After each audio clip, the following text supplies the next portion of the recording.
حضرت جابر بن عبداللہ انصاری رضی اللہ تعالی عنہ سے روایت ہے، تاجدار رسالت صلی اللہ علیہ وسلم نے ارشاد فرمایا، 5 چیزیں مجھے ایسی عطا ہوئی ہیں جو مجھ سے پہلے کسی کو نہ ملی۔ ہر نبی خاص قوم کی طرف مبعوث ہوتا تھا اور میں سرخ و سیاہ کی طرف مبعوث فرمایا گیا۔ میرے لیے غنیمتیں حلال کی گئیں اور مجھ سے پہلے کسی کے لیے نہیں ہوئی تھی۔ میرے لیے زمین پاک اور پاک کرنے والی اور مسجد کی گئی، جس کسی کو کہیں نماز کا وقت آئے وہیں پڑھ لے۔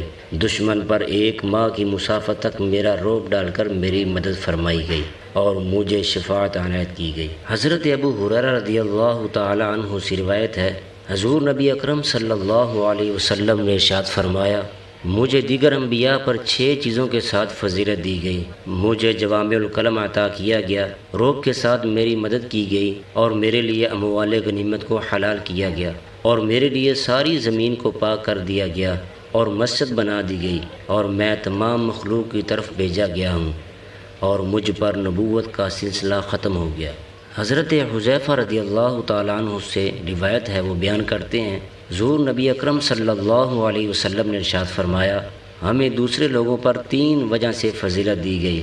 ہماری صفیں فرشتوں کی صفوں کی طرح بنا دی گئیں، ہمارے لیے تمام روح زمین سجدہ گاہ بنا دی گئی اور اس کی مٹی پانی نہ ملنے کے وقت ہمارے لیے پاک کرنے والی بنا دی گئی۔ حضرت علی رضی اللہ تعالیٰ عنہ سے روایت ہے کہ حضور نبی اکرم صلی اللہ علیہ وسلم نے فرمایا، مجھے وہ کچھ عطا کیا گیا جو انبیاء کرام علیہ السلام میں سے کسی کو نہیں عطا کیا گیا۔ ہم نے عرض کی، یا رسول اللہ صلی اللہ علیہ وسلم وہ کیا ہے؟ آپ نے فرمایا، میری رعب اور دبدبہ سے مدد کی گئی اور مجھے زمین کے خزانوں کی چابیاں عطا کی گئی اور میرا نام احمد رکھا گیا اور مٹی کو بھی میرے لیے پاکیزہ قرار دیا گیا اور میری امت کو بہترین امت بنایا گیا۔